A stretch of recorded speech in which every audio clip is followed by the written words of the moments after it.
inspired you to pen this book? All right, well, quick and fast. 3 out of 4 women in the Caribbean suffer from uterine fibroids. Okay. I'm one of them. Okay. Fibroids racked my life. I just made that word racked because that's how bad it was. Yes. I was in constant pain. I was visiting the chiropractor 4 times a month. I was just lying down on the floor. In the middle of conversing with people, I would go, And that was my way of dealing with the pain. And somebody brought it to my attention. She actually said to me, "What's that grunting sound you keep on making?" Yes. When pain lick you. Wow. When I was on Chatterbox, there was actually an interesting story. I was kind of lean up on the sofa like this on Chatterbox, and the producer's like, "Shelly, sit up straight." And I was thinking to myself, if she ever knows that this is as straight as I can sit right now. Yes. Because there are times when I simply cannot move. I'm crippled by pain. Wow. And it gets worse when I'm menstruating. Yes. When my periods, my periods went for 11 days. Wow. There are days when I use an entire pack of pads. I mean, 16 pads in one day. Wow. I tell a story in the book about a time when I took a taxi and basically made a good mess of the man car seat. I mean, look like them kill a small animal on the car seat. Wow.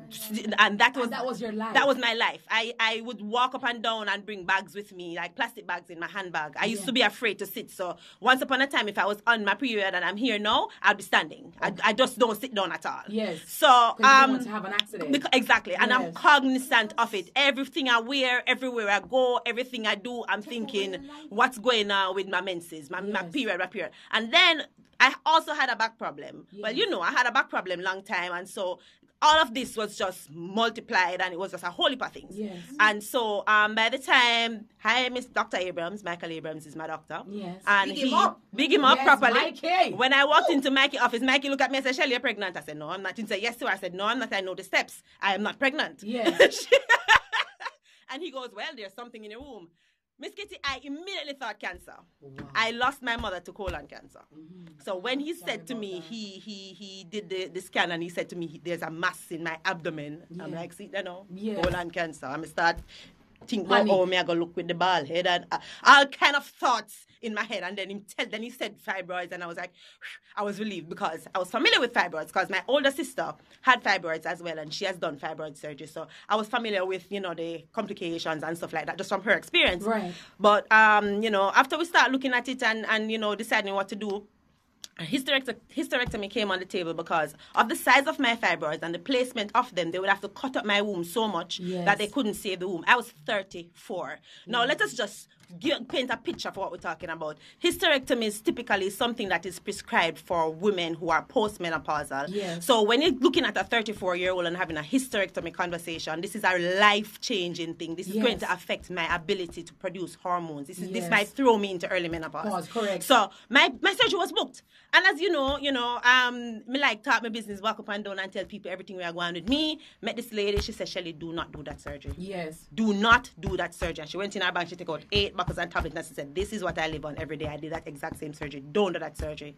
Somebody introduced me to Tehuti. Hi, Tehuti. And he helped me with the process, and I detailed all of it in the book.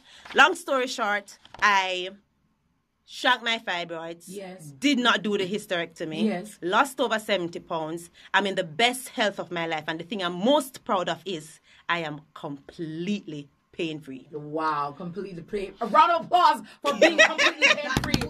No, Mama, not tonight, because when you're in pain, Look here. It debilitates you. Cramp and paralyze you. You cannot function properly. Yeah. Mm-hmm. Oh, we're having an exchange of books, by the way. Yes. So I can't get that one. It count. Take that one here. Replace Miss Kitty. Not a problem, my darling. And I changed my diet. Thank you, Nicole. Yes. Thank you, darling. Yes. So you changed your diet. So Tehuti, what did he put you on? Well, what I did with Tehuti was the detox. Well, we basically outlined the plan with Tehuti. Let me just give it a rundown really quickly. 4 steps. What we did was first we detoxed. Yes. Then we boosted my immune system. Yes. Then we starved the fibroids, and then we had to look at maintenance and ensuring that they don't grow back, because we're thinking prevention as well. Yes. So when we starve the fibroids, we have to think about things that will not feed the fibroids anymore, like the things that we eat. Yes. So literally what I stopped eating is rice, flour, sugar, processed food, dairy, and meat. You want me to say it again? That's everything in life. You want me to say it again? Yes. No rice, no flour, no sugar, no processed food, no dairy, no meat. And when I say flour, that include pasta. Wow. That include bread.